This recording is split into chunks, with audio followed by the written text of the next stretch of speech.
نعم. بسم الله الرحمن الرحيم. الحمد لله حمدا كثيرا طيبا مباركا فيه، ملء السماوات وملء الأرض وملء ما بينهما وملء ما شئت من شيء بعد. أهل الثناء والمجد أحق ما قال العبد وكلنا لك عبد.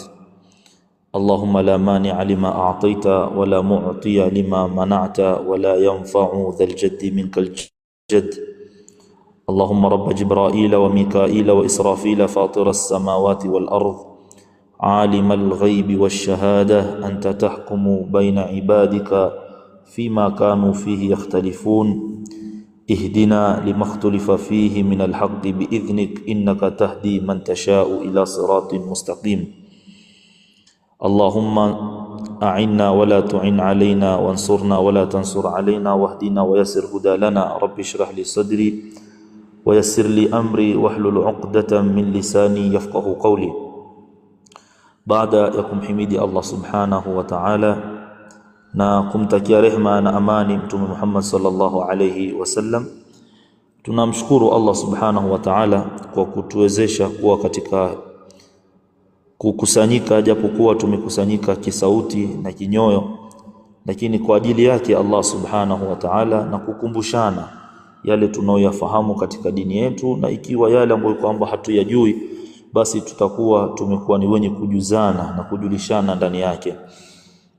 Kama ilivyotangazwa, mada ni kuhusiana na bid'a, kujua maana ya bid'a na yale ambayo kwamba nitakusudia kuyazungumza ndani ya nukta ambazo kwamba ni takriban nukta nilizoziandaa, takriban nukta 5, Allah akituwafikia kumaliza kwa wakati. Kwanza tujue maana ya bid'a kilugha na kiistilahi ya wanazuoni. Pili, tujue ni wakati gani kitu kinapofanywa kinakuwa ni bid'a, au kuna vitu gani vinapoonekana katika jambo tutasema hili jambo ni bid'a. Tatu, ni hukumu ya bid'a katika dini. 4, ni mgawanyiko wa bid'a. Je, bid'a imekuwa ni yenye kugawanyika? 5, ni baadhi ya shubhat ambazo kwamba zinazotumiwa na namna tutakavyojibu shubha hizo kwa taufiki ya Allah.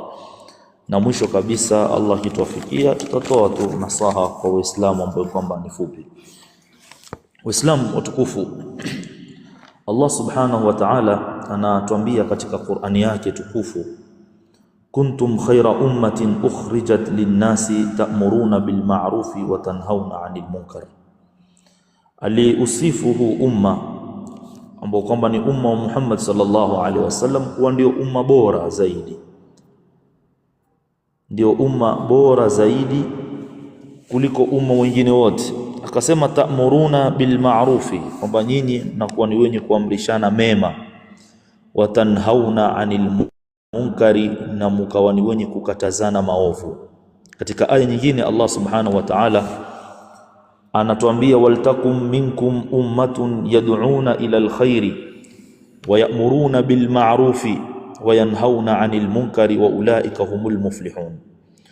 Na wapatikane miongoni mwenu kikundi cha watu ambacho kwamba kitakuwa na kazi maalum.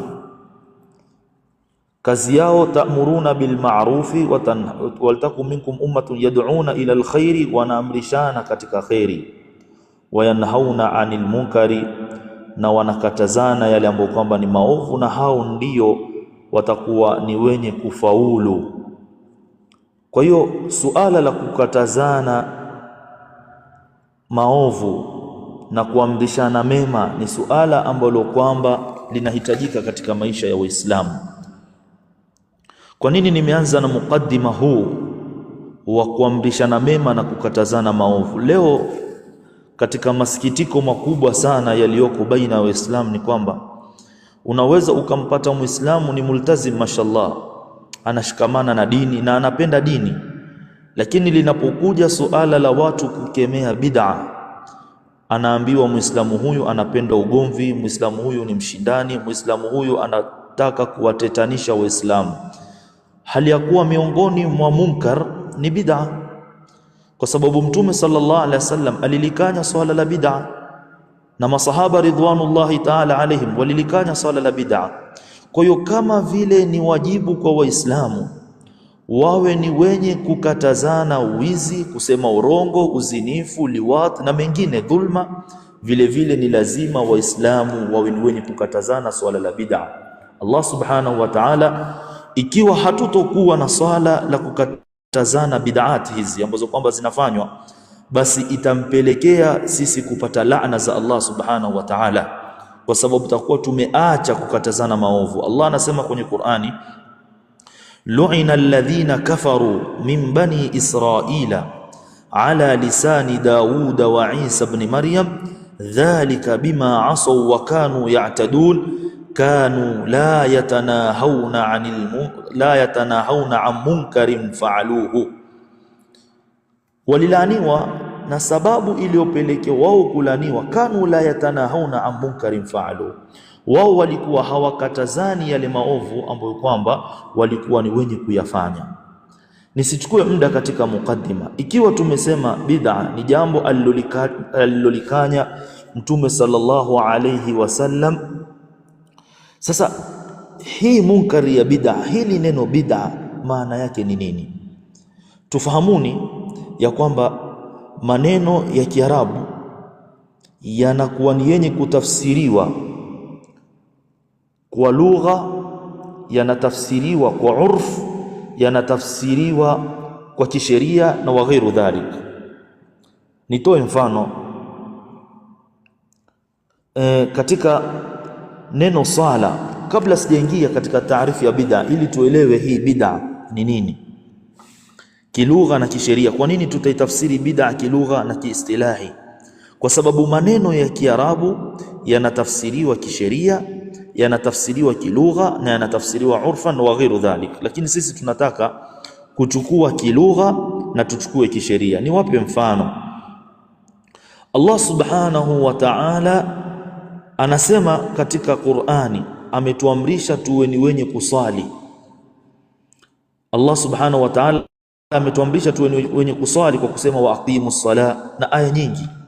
Hili neno swala maana yake nini? Hili neno swala maana yake nini? Swala kwa lugha inatafsiriwa swala kuwa ni ad-du'a.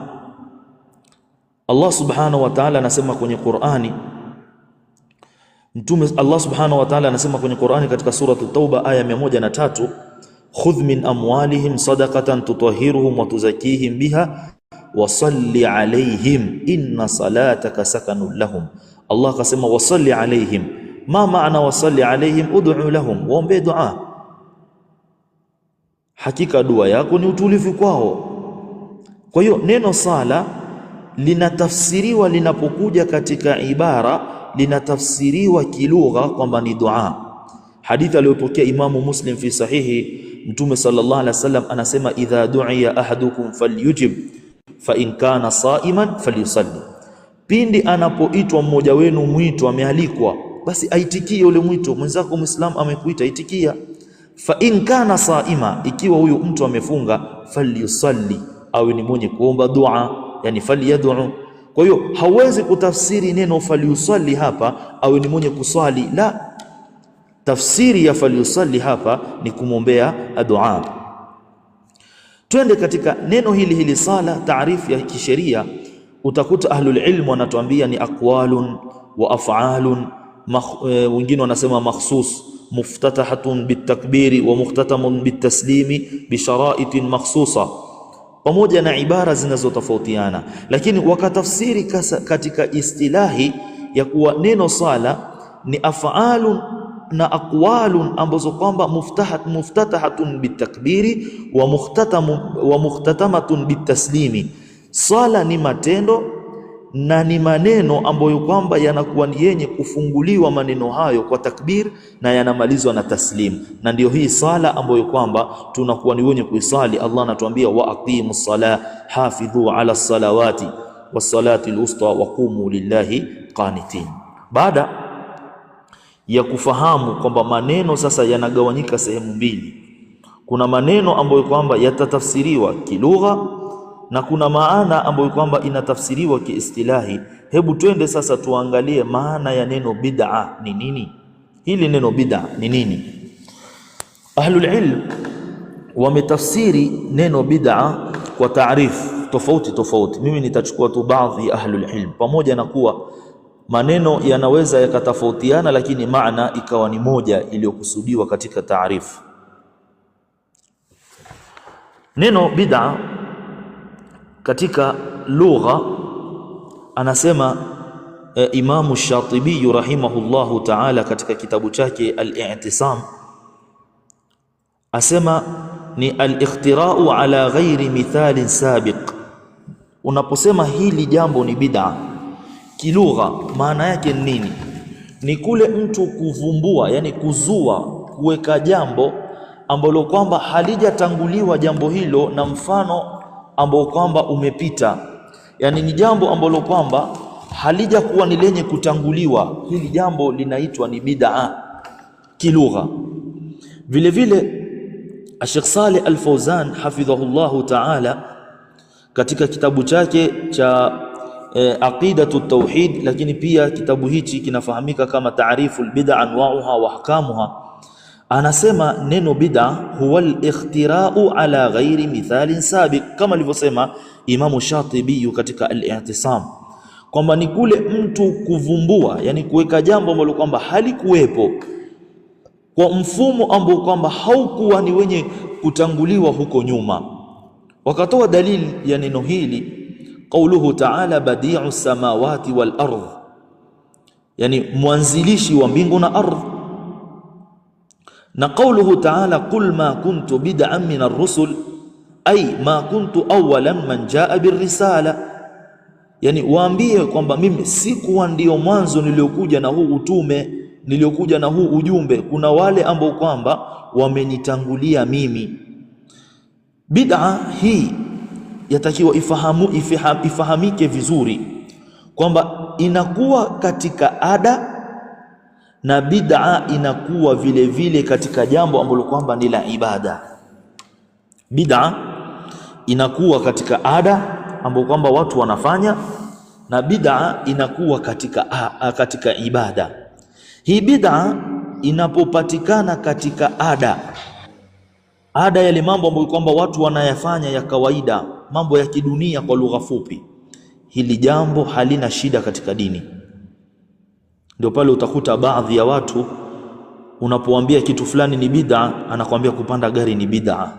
La, hii ni bid'a lughawi, haina hukumu ya kisheria, hauwezi ukaitolea hukumu ya kisheria.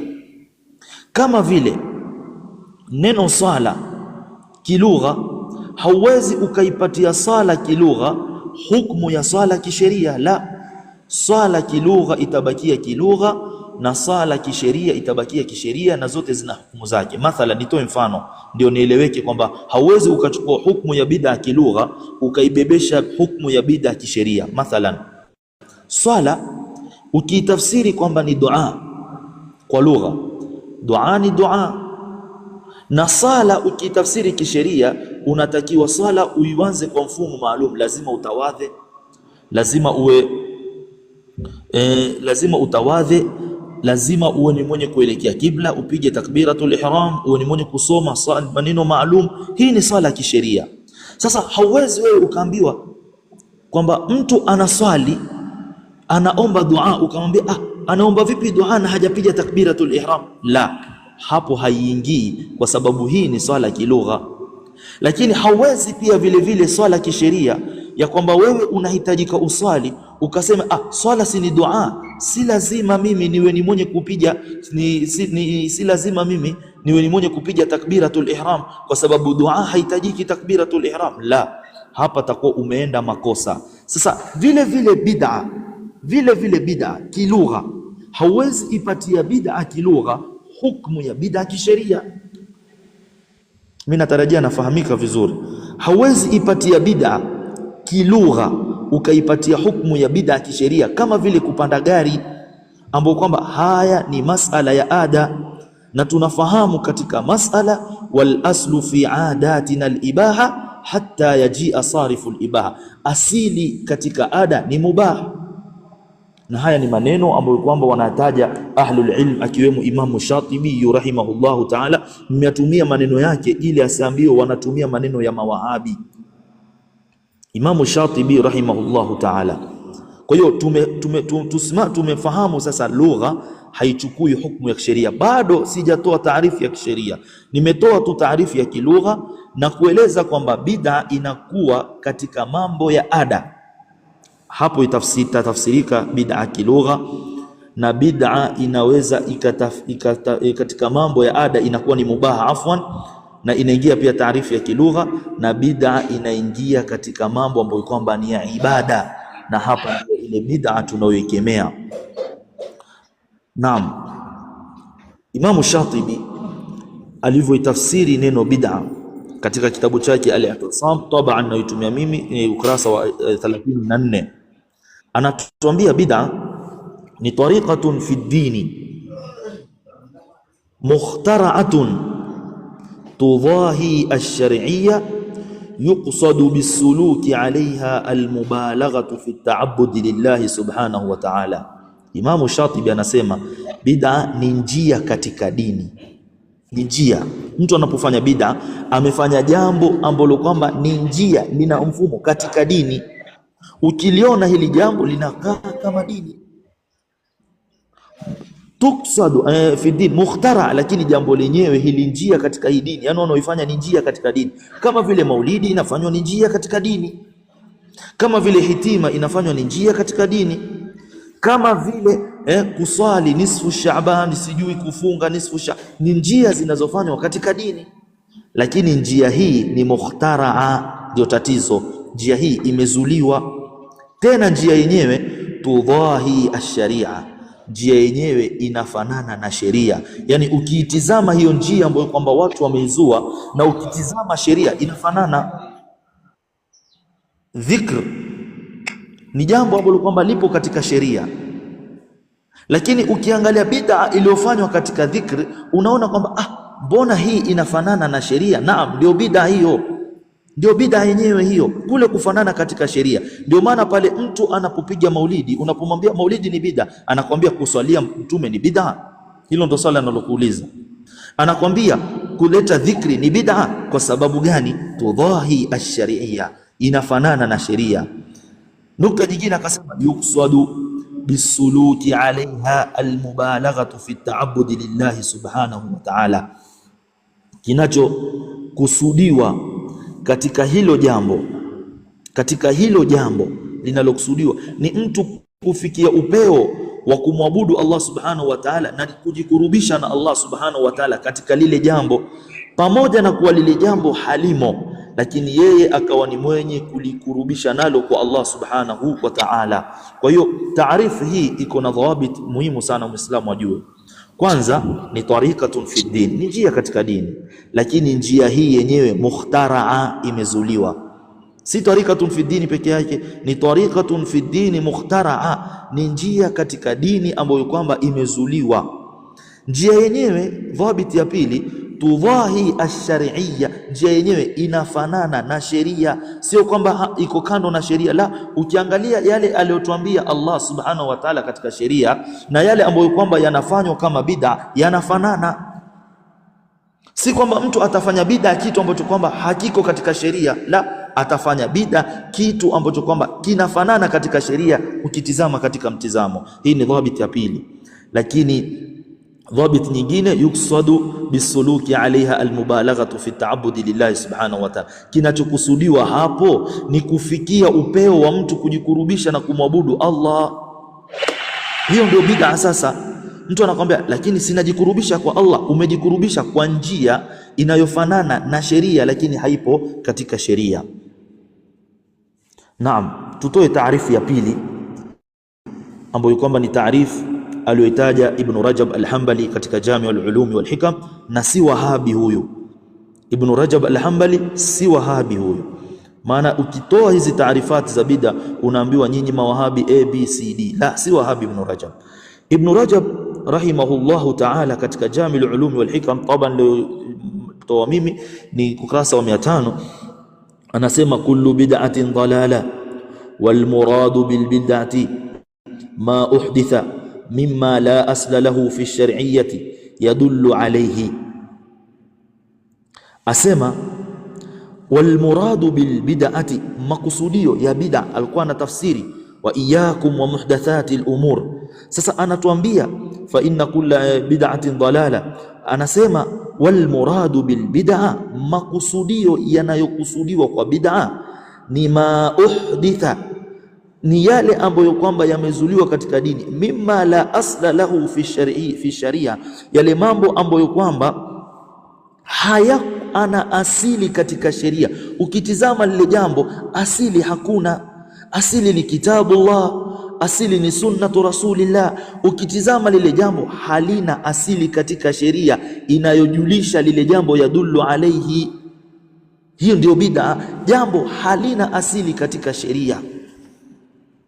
Amma sikilize vizuri Ibn Rajab, ma kana lahu aslun fi shar'i, lile jambo ambalo kwamba lina asili katika sheria, yadullu alayhi, linajulisha ndani yake, falaysa bibid'atin shar'a wa in kana bid'atun lugha, hiyo haitokuwa ni bid'a kisheria. Jambo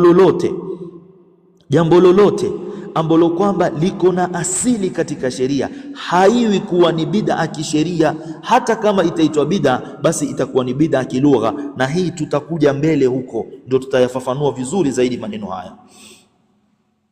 Kwa hiyo hii ni taarifu ya bid'a ambayo kwamba wametaja wanazuoni waliotangulia, lakini vile vile tuongeze taarifu ya mwisho ya bid'a, tuongeze taarifu ya mwisho ya bid'a kidogo kwa wanazuoni muasirin. Tuongeze taarifu moja ya bid'a.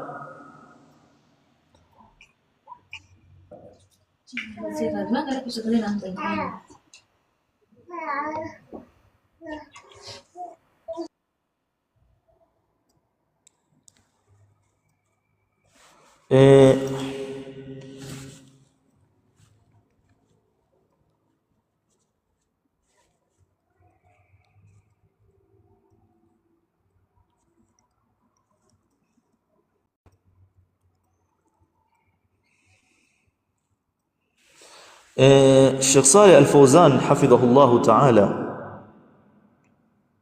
anasema fakullu man ta'abbada lillahi bi'ibadatin lam yashra'aha Allahu fahiya bid'a. Hii ni kama kaida, taarifu yake ni kama kaida. Kila ambaye kwamba atamwabudu Allah kwa ibada ambayo kwamba Allah hakuiweka katika sheria, basi ibada hiyo itakuwa ni ibada iliyofanywa, lakini ni ibada ya uzushi ndani yake. Naam, nukta ya pili ni dhawabit ambazo kwamba zitatusaidia dhawabit hizo kujua kwamba hili jambo ni bid'a na kwa nini tuseme hili jambo ni bid'a. Kwa sababu tushajua taarifu sasa. Naam, alhamdulillah, tumejua taarifu ya kilugha, tumejua taarifu ya kishar'i kwa maneno ya Imamu Shatibi rahimahullahu ta'ala na maneno ya Imam vile vile Ibn Rajab al-Hanbali rahimahullahu ta'ala. Bid'a kwanza katika dini inakuwa ni bid'a aina mbili. Bid'a inakuwa fil i'tiqadat, mtu anaweza akawa na bid'a katika itikadi ambayo kwamba anaitakidi ni itikadi ambayo kwamba haikutanguliwa na salafu na salih. Hii itikadi itakuwa ni itikadi ya bid'a, kama vile Jahmiya, kama vile wanaoamini uwepo wa Allah subhanahu wa ta'ala ala al-arshi istawa. Hizi ni itikadi za kiuzushi ambazo kwamba wako nazo. Lakini vile vile bid'a inakuwa katika ibada, ile ibada ambayo kwamba Allah subhanahu wa ta'ala ametufundisha kufanya.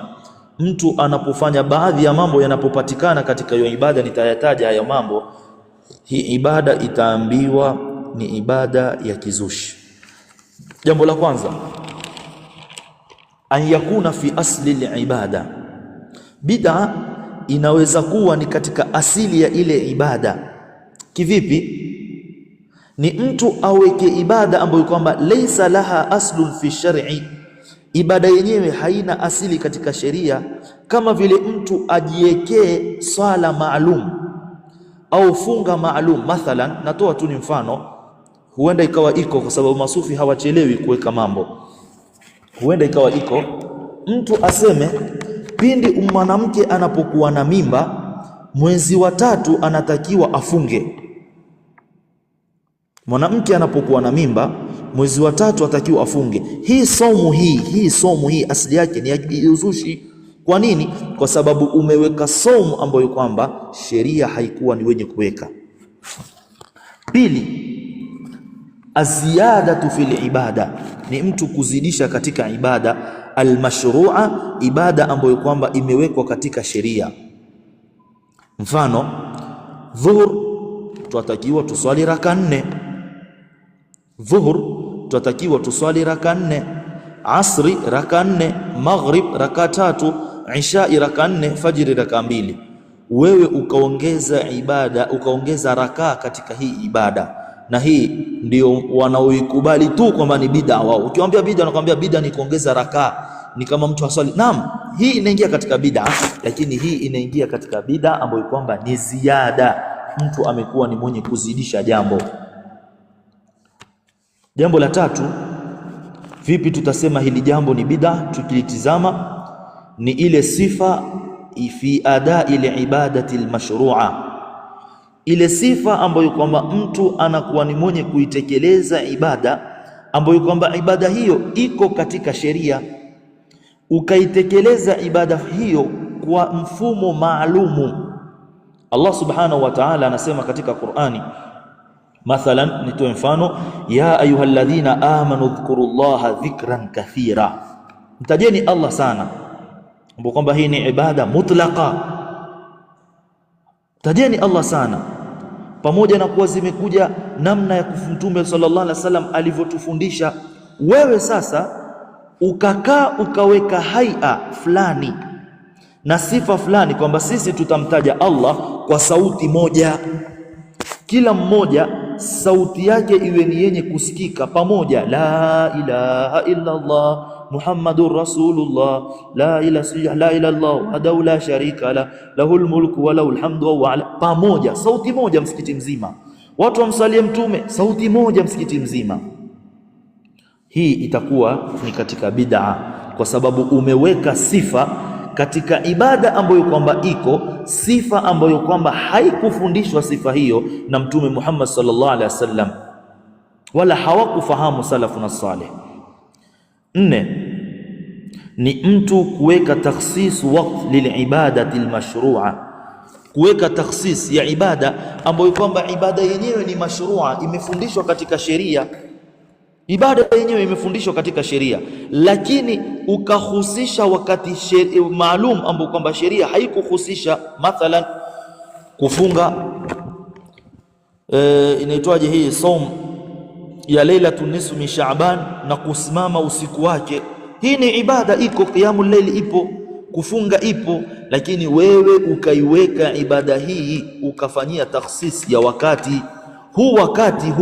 Wakati tarehe 10 au tarehe 15 au tarehe 20, nani kakufundisha hii tarehe mpaka ukaambia Waislamu leo ni tarehe 7 ya Muharram? Natoa tu ni mfano, tarehe 7 ya Muharram, au leo ni tarehe 12 ya Rabiul Thani. Watakiwa uwe ni mwenye kufunga. Kuna somo inaitwa sijui somo nini, hii wakati, hii tarehe na hii siku, nani kakupatia katika sheria? Ikiwa hakuna aliyekupatia katika sheria, tutakwambia wewe mzushi. Hata ukajiita katika Ahlusunna wal Jamaa, wewe ni sufi, wewe ni mzushi, wewe ni mtu wa bid'a.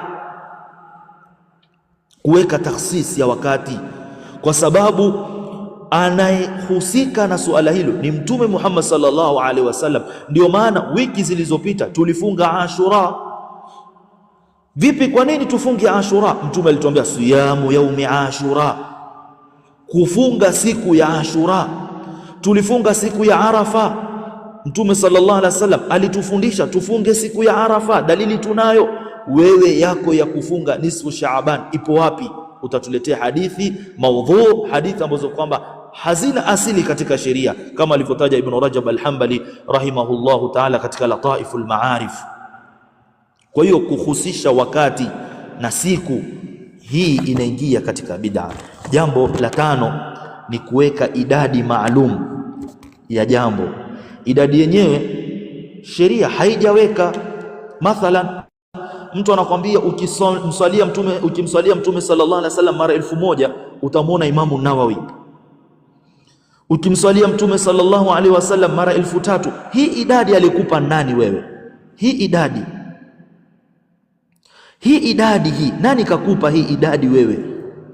Naam, unaweza ukamtaja Allah sana ukafikisha idadi ya mara 1000, la ba'sa bidhalik. Mathalan, unatembea ukasema mimi kutoka hapa mpaka sokoni wacha nimtaje Allah subhanahu wa ta'ala, ukamtaja Allah subhanallah subhanallah subhanallah. Ukifika sokoni nimemtaja Allah mara 700. Hakuna anayekataa hii. Uko garini ukamswalia mtume sallallahu alaihi wasallam, ikaingililiana wewe mpaka ulipofika umemswalia mara 1000. Lakini unapoambia watu mswalie hii mara fulani, hii nani kakupa wewe katika sheria? Ikiwa hakuna, basi hiyo itakuwa ni uzushi umeweka katika dini ya Allah subhanahu wa ta'ala. Kwa hiyo bid'a tutaifahamu kwa mambo haya matano muhimu. Kwanza, katika asli ya ibada, yani ukaweka ibada kamili. Hiyo ibada kamili haiko katika sheria, uko ukamilifu, ile ibada haiko katika sheria. Ayakuna fi asli al-ibada, hiyo ni bid'a. Pili, aziyadatu fil ibada, ukaweka ziada katika ibada, hiyo ni bid'a. Tatu, ma yakunu fi sifati adai al-ibadati al-mashru'a, sifa au hay'a au kaifia, namna ya kuitekeleza ile ibada ambayo kwamba imo ndani ya kisheria, hiyo ukiiweka sifa wewe ambayo kwamba haikufundishwa katika sheria, hiyo ni bid'a. 4, takhsisu waqti maalum au muayyan lilibada almashrua.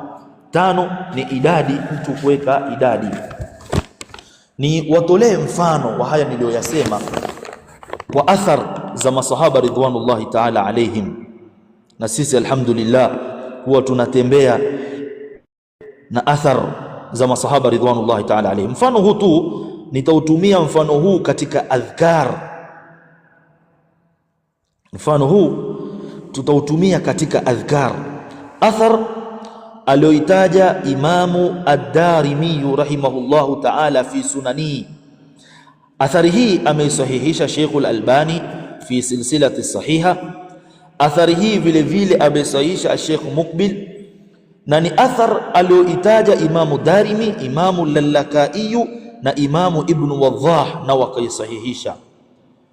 Athar ya Abu Musa al-Ash'ari radhiyallahu ta'ala anhu pamoja na Ibn Mas'ud radhiyallahu anhu, asema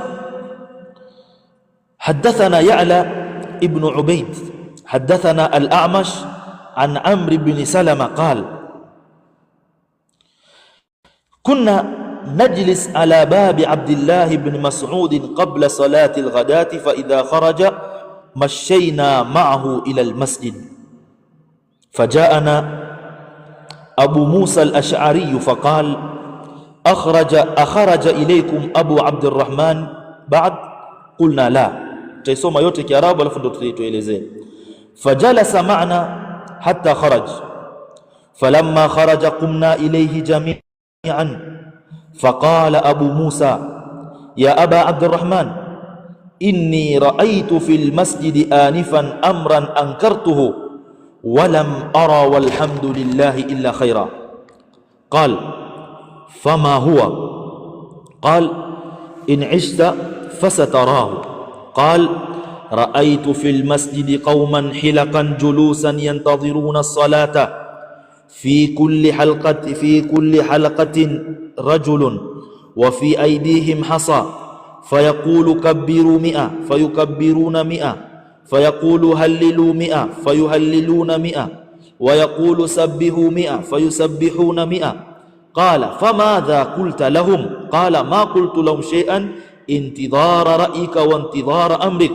قال أفلا أمرتهم أن يعدوا سيئاتهم وضمنت لهم ألا يضيع من حسناتهم شيء. ثم مضى ومضينا معه حتى أتى حلقة من تلك الحلق، فوقف عليهم فقال ما هذا الذي أراكم تصنعون؟ قالوا يا أبا عبد الرحمن حصى نعد بها التكبير والتهليل والتسبيح. قال فعدوا سيئاتكم fa ana dhaminun alla yudhi'a min hasanatikum shay wayhakum ya ummata Muhammadin ma asra'a halakatakum haula'i sahabatu nabiyikum mutawafirun wa hadhihi thiyabuhu lam tabla wa aniyatuhu lam tuksar walladhi nafsi biyadihi innakum la'ala millatin hiya ahda min millati Muhammadin sallallahu alayhi wasallam au muftatihu babi dhalala. Qalu wallahi ya aba Abdurrahman ma aradna illa alkhair. Qal wa kam min muridin lilkhairi lan yusiba. Nimesoma Kiarabu ili nielezee tu kwa ufupi kwa wale ambao kwamba wanafahamu takuwa wamefahamu zaidi, lakini nitaelezea ile namna ambayo kwamba Waislamu waifahamu hii athar ajib, athar muhimu sana. Pamoja na kuwa watu wanajifanya ni wasomi na kuwa wao wanafahamu sana, lakini masikitiko zaidi ni kwamba hii athar hawakuifahamu. Hii athar ninaitaja kwa nini?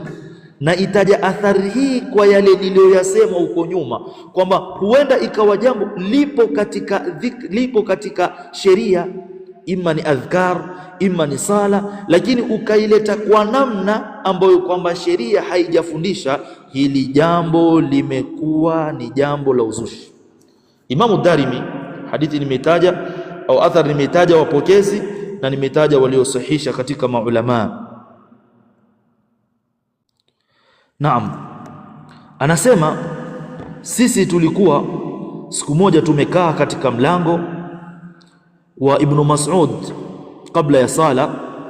Akaja Abu Musa al-Ash'ari akamuulizia Ibn Mas'ud ambaye kwamba ni sahaba, akharaja ilaykum Abu Abdurrahman, yani Abu Abdurrahman Abdullah ibn Mas'ud radhiyallahu ta'ala anhu.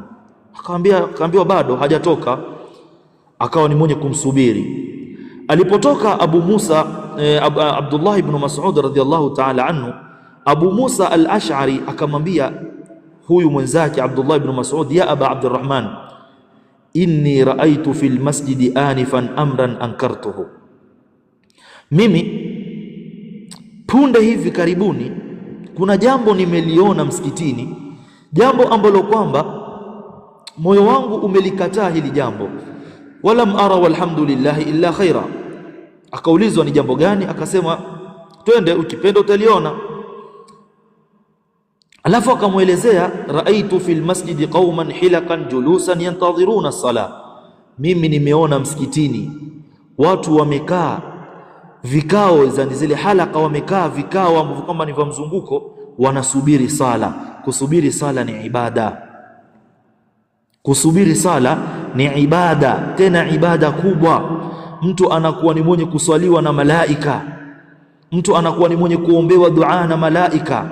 Angalia hii hadithi, lakini aelezea, asema fi kulli halqatin rajul, katika kila kimzunguko kile kuna mtu, wa fi aidihim hasa, na mikononi mwao wamekuwa ni wenye kubeba changarawe zile au vijijiwe vidogo. Fayaqul, wanakuwa ni wenye kusema kabbiru 100, hebu leteni takbir mara 100. Takbir ni ibada. Allahu akbar, Allahu akbar, Allahu akbar, semeni mara 100. Fayukabbiruna 100, na wale watu wanasema Allahu akbar mara 100. Fayaqul hallilu 100, leteni tahlil la ilaha illa Allah mara 100. Fayuhalliluna 100, na wao wanaleta tahlil mara 100. Wayaqul sabbihu 100, leteni tasbih mara 100, subhanallah subhanallah. Fayusabbihuna 100, na wao wanakuwa ni wenye kuleta tasbih subhanallah mara 100. Qala, akaulizwa famadha qulta lahum, uliwaambia nini? Abu Musa akamwambia ma qultu lahum shay'an intidhara ra'ika wa intidhara amrik, mimi sikusema lolote zaidi ya kusubiri rai yako na kusubiri amri yako. Qala afala amartahum an ya'uddu sayiatihim, subhanallah, hivi kwa nini usiwaamrishe wao wahisabu madhambi yao, maovu yao? Angalia maneno haya. Intidharu sala ni ibada, tumesema takbir ni ibada, tasbih ni ibada, tahlil ni ibada, lakini sahaba awaambia, kwa nini usiwaambie wawe ni wenye kuhesabu maovu yao? twende mbele katika hadithi. Abu Musa al-Ash'ari akaenda yeye pamoja na Abdullah ibn Mas'ud. Akifika Abdullah ibn Mas'ud akaliona, akaenda mpaka pale, akawauliza. Anaona watu wanaleta takbir, lakini awauliza nini? Thumma madha hatta fama hadha alladhi arakum tasna'un, hichi ninachoona mnachokifanya ni kitu gani? Qalu ya aba Abdurrahman hasa na'uddu bihi at-takbira wat-tahlila wat-tasbiha. Hivi ni video tu, tunatumia video hivi kuvihesabu takbir, tahlil na tasbih. Qal Abdullah ibn Mas'ud akamwambia, fa'uddu sayiatikum, hisabuni madhambi yenu. Waihakum ya ummata Muhammadin, ule wenu nyinyi, mna nini nyinyi wa umma Muhammad?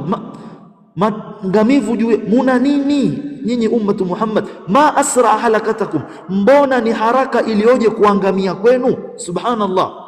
Mbona Abdullah ibn Mas'ud anawaambia hawa wanaoleta tasbih, watu wanaleta tahmid, watu wanaleta tahlil, watu wanaleta takbir, Abdullah ibn Mas'ud anawaambia ma asra halakatakum. Hawa watu wa Islam hawakuwa ni wenye kucheza viuno msikitini. Wallahi, lau Muislamu akasikiliza kwa insaf, akawa na insaf Muislamu ya kutaka kuijua haki na kutaka kuifuata haki, hatoangalia mzungumzaji ni nani, hatoangalia ustadhi wake yuko mrengo gani, atayatizama haya maneno. Hawa wanaleta takbiri msikitini, hawa wanaleta tahmid, lakini Abdullah ibn Mas'ud anamwambia waihakum ya ummata ma asra halakatakum, mbona imekuwa ni haraka iliyoje kuangamia kwenu. Haulai sahabatu nabiyikum sallallahu alaihi wasallam mutawafirun, hawa ni masahaba, hawa wameenea, masahaba bado wapo. Maana yake nini? Hili jambo masahaba wa mtume sallallahu alaihi wasallam hawakulielewa. Nisimame kidogo hapa niwapeleke katika mukaddima wa Abdullah ibn Abbas radhiyallahu anhuma ma al-Khawarij. Kisa maarufu kirefu, Abdullah ibn Abbas akamwambia Ali ibn Abi Talib, acha nikaongee nao, mimi nataka nukta tu hapa alipowaambia haulai ashabu Muhammad sallallahu alaihi wasallam mutawafirun. Abdullah ibn Abbas, nimetoka kwenye athar kidogo, nataka mnifahamu hapa katika ma asra haulai sahabatu nabiyikum mutawafirun. Nataka hapa niwapeleke kwamba kupata yaliyomo katika mtume masahaba ridwanullah alayhim ndio ufahamu sahihi. Kidogo niwapeleke hapo. Ibn Abdullah ibn Abbas alipo wazungumzisha wale makhawarij aliwaambia nini? Ji'tukum min indi ashabi rasulillahi sallallahu alayhi wasallam, ji'tukum min indi ashabi rasulillahi sallallahu alayhi wasallam wama fikum minhum ahad, kuonesha kwamba wao ni katika wapotofu. Aliwaambia mimi nimekuja kutoka katika masahaba na nyinyi hakuna hata mmoja miongoni mwenu katika lile mnaloliitakidi, hakuna sahaba hata mmoja. Ndo hapa Abdullah ibn Mas'ud naye pia vile vile awaambia vile vile ma asra'a halakatakum haulai sahabatu nabiyikum mutawafirun, hawa ni masahaba wa mtume wenu bado wameenea. Wa hadhihi thiyabuhu lam tabla, hizi ni nguo zake mtume wenu hazija kuwa ni zenye kuchakaa. Wa aniyatuhu lam tuksar, na vyombo vyake havijakuwa ni vyenye kuvunjika. Maana yake mtume si muda mrefu amefariki. Walladhi nafsi biyadihi, na hapa kwa yule ambaye kwamba nafsi yangu ipo mikononi mwake, innakum la ala millatin hiya ahda min millati Muhammadin sallallahu alaihi wasallam au muftatihu babi dhalala. Nyinyi chagueni mambo mawili haya mnaoyafanya. Wanaleta takbir, yantadhiruna as-sala, anawaambia lakini nyinyi mambo ni mawili, muko katika uongofu zaidi ya uongofu aliokuwa na Mtume Muhammad sallallahu alaihi wasallam, au munafungua mlango wa upotofu. Wallahi, lau Waislamu, narudia tena, wangelikuwa na insafu, kusingelikuwa na fujo lingi. Hawa wanaleta takbiri msikitini, hawapigi ngoma msikitini, hawa hakuna matari na zumari hapa, wanaleta takbiri lakini kwa mfumo na haia ambayo kwamba mtume hakuwafundisha, kwa idadi ambayo kwamba mtume hakuwafundisha idadi hiyo. Ndo anawaambia innakum la ala millatin hiya ahda min millati Muhammadin sallallahu alaihi wasallam au muftatihu babi dhalala. Qalu, sikiliza walivyosema, na haya ni maneno yameenea leo. Wallahi ya Aba Abdurrahman, tukwapia Mungu, ma aradna khair, sisi hatuja kusudia katika haya ambayo kwamba tunayafanya isipokuwa tumekusudia kheri. Sisi tumelifanya hili, tunahitaji kheri. Abdullah ibn Mas'ud aliwaambia nini? Wa kam min muridin lilkhairi lan yusiba. Hakuambia sawa, madamu ni mtaka khairi basi fanyeni, la, wa kam min muridin lilkhairi lan yusiba. Ni wangapi wanaoitaka hiyo khairi na hawawi ni wenye kuifikia? Athar ajib sana ambayo kwamba Muislamu atakiwa aihifadhi, Muislamu ainukuu, Muislamu atafute athari hii, aiweke, aijue maana yake na aangalie aqwalul ulama. Katika faida ajib ya athari hii ni qaida usulia inayotajwa kwamba ma buniya ala alfasid la aniyatun salihah la tuslihu amala alfasid.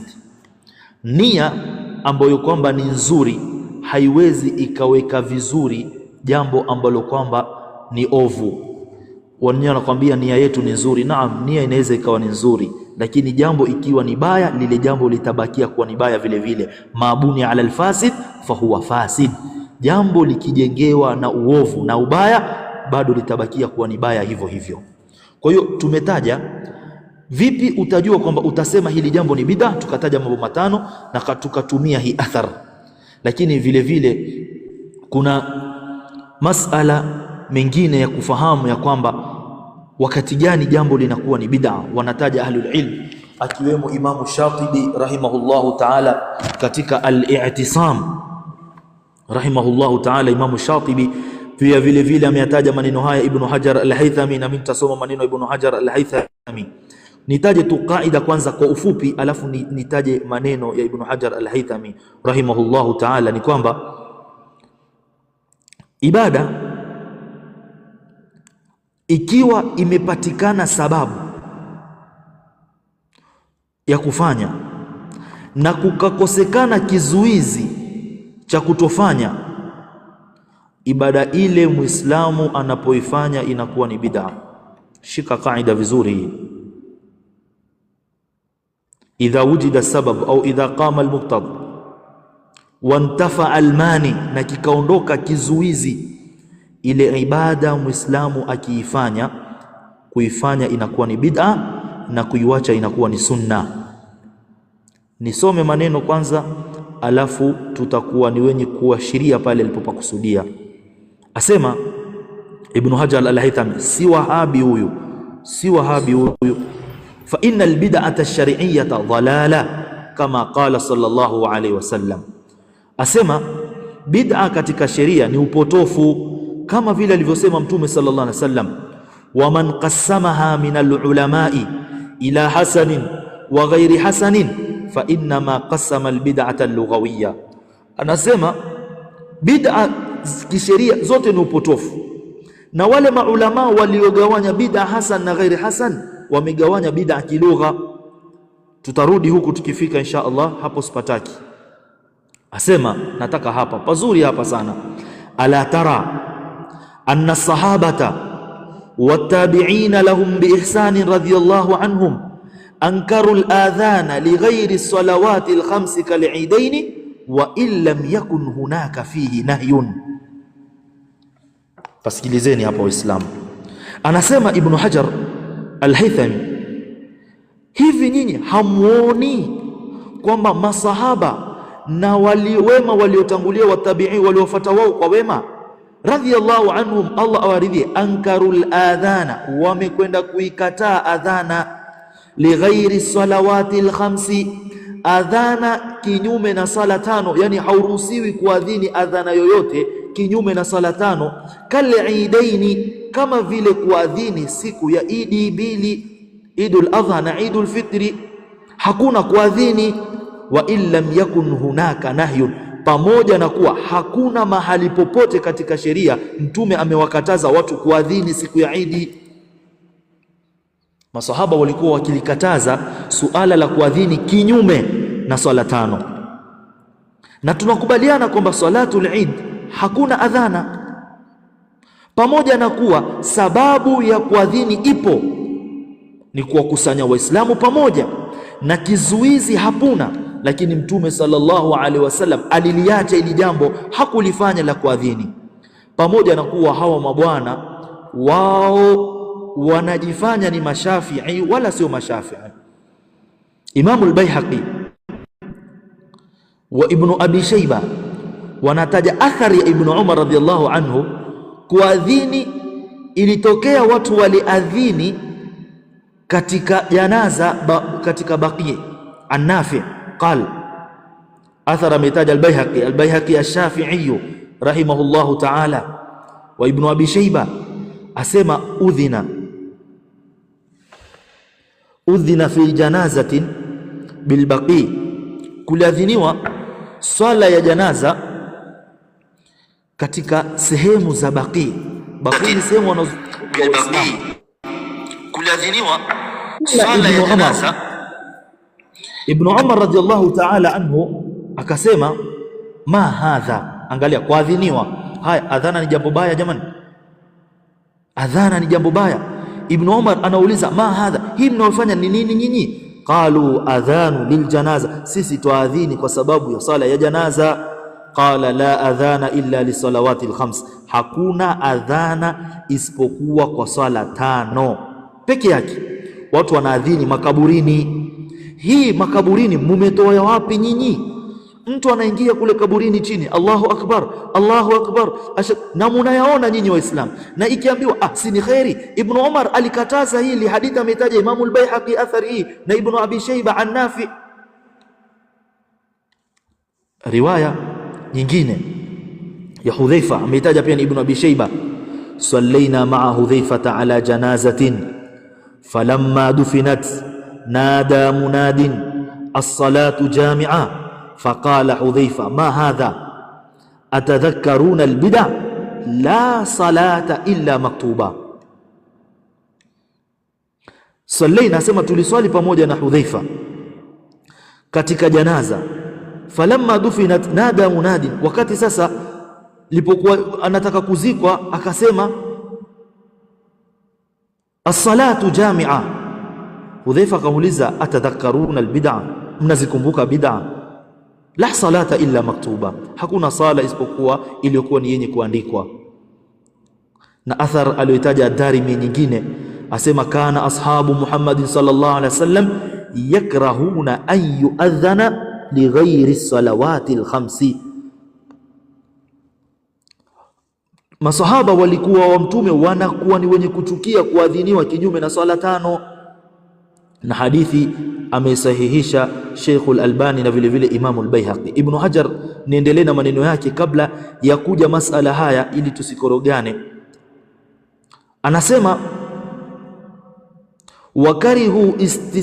wakarihu istilama ar-ruknaini ash-shami'aini was-salata aqiba as-sa'i qiyasan ala tawaf. Niko katika mambo ambayo kwamba Mtume aliyaacha, pamoja na kuwa kulikuwa na sababu ya kulifanya na hakukuwa na kizuizi, tukasema hili jambo Muislamu akilifanya ni bid'a na akiacha ni sunna.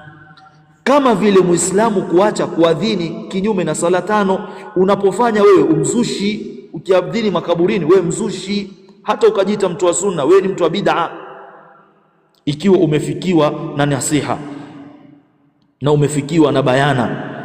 Sawa. Sasa alipotoa mfano huu akatoa mfano mwingine. Walikuwa na karaha, waliona ni karaha kusalimu katika rukunu 2 za Sham na kuswali aqiba sa'i qiyasan ala tawaf, kufanya qiyas na tawaf. Nataka hapa zaidi, wakadha, na vile vile ma tarakahu sallallahu alaihi wasallam, lile jambo aliloliacha Mtume sallallahu alaihi wasallam, ma qiyamil muqtadi, pamoja na kupatikana sababu, fayakunu tarkuhu sunna wa fi'luhu bid'atun madhmuma, lile jambo inakuwa kuliacha ni sunna na kulifanya ni bid'a ambayo kwamba ni yenye kusemwa vibaya. Haya ni maneno ya Ibn Hajar al-Haythami rahimahullahu ta'ala. Kwa hiyo niko katika nukta ya pili, ni kwamba tulitaja dhawabit 5 au dhawabit 5 za kujua bid'a 5. alafu tukaongeza nyingine ya kwamba jambo lolote aliloliacha Mtume sallallahu alaihi wasallam, pamoja imepatikana sababu ya kulifanya, wakaliacha yeye na masahaba zake, na kukaondoka kizuizi cha kutofanya lile jambo, ukilifanya ni bid'a na ukiliacha ni sunna. Niwape mfano mzuri. Haya maulidi haya, sababu ya kupiga maulidi ilipatikana haikupatikana? Ilipatikana, nayo ni kuzaliwa Mtume sallallahu alaihi wasallam, na Mtume alifahamu siku yake ya kuzaliwa. Hii tayari ilitosheleza kuwa ni sababu ya kuyapiga haya magoma, lakini Mtume akaacha na hakukuwa na kizuizi chochote. Naam, wanaweza kusema Mtume alikuwa na tawadhu, alikuwa hataki kusherekewa. Haya, Abu Bakar radhiallahu ta'ala anhu hakumpenda Mtume sallallahu alaihi wasallam, sababu ilipatikana mapenzi ya Mtume sallallahu alaihi wasallam. Hakukuwa na waimbaji anashidi wazuri, walikuwepo. Hakukuwa na madufu haya, yalikuwepo.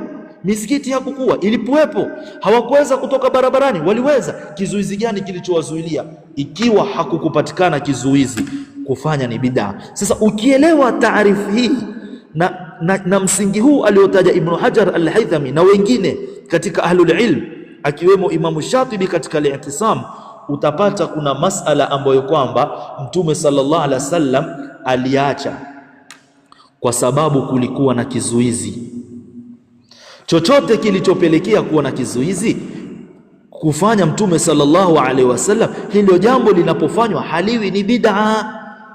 Hiyo inaingia katika mada nyingine kabisa ambayo kwamba ni masalihul mursala. Mathalan, pamoja na kuwa ziko hoja nyingi, mathalan kukusanya masafu, kuikusanya masafu, unaambiwa Abu Bakar alifanya bid'a. Subhanallah, Abu Bakar afanye bid'a? Kwani Abu Bakar ni kama nyinyi? Abu Bakar radhiallahu ta'ala alikusanya masafu wakati wa Mtume, haikukusanywa masafu. Pamoja, tukifika huko tutajibu haya masala tena ikiwa Allah atatufikisha. Abu Bakar radhiallahu, Mtume sallallahu alaihi wasallam, kwa nini hakuikusanya masafu? Kwa sababu kulikuwa na kizuizi cha kuikusanya masafu, nayo ni kuwa wahi bado unateremka. Na Mtume sallallahu alaihi wasallam baada ya siku 81 baada siku iliteremka al-yawma akmaltu lakum dinakum, baada siku 81 Mtume sallallahu alaihi wasallam alifariki, pamoja na kuwa aya iliyoteremka ya mwisho ni wattaqu yawma turja'una fi ila Allah, ala aqwali ahli al-ilm. Kizuizi cha mtume kukusanya Qur'ani pamoja kilipatikana. Kizuizi ni gani? Ni wahi unateremka. Wewe utakusanya vipi kitu pamoja wakati bado kitu kinaendelea kuongezeka? Kwa hiyo hapa inatoka masala haya, lakini pia itakuja majibu yake mbele biidhnillahi tabaraka wa taala. Kwa hiyo hizi ni nukta mbili ambazo kwamba nimezitaja. Sahihi, niingie nukta ya tatu, na nukta ya tatu ni kufahamu hukmu ya bid'a. Hukmu ya bid'a ni gani? Hukmu ya bid'a, Waislamu, ni upotofu. Hukmu ya bid'a ni upotofu. Allah subhanahu wa ta'ala atuepushe na upotofu huu ambao kwamba umeenea katika jamii ya Kiislamu leo. Mtume sallallahu alaihi wasallam, kama alivyopokea Imamu Muslim fi sahihi min hadithi Jabir radhiyallahu ta'ala anhu,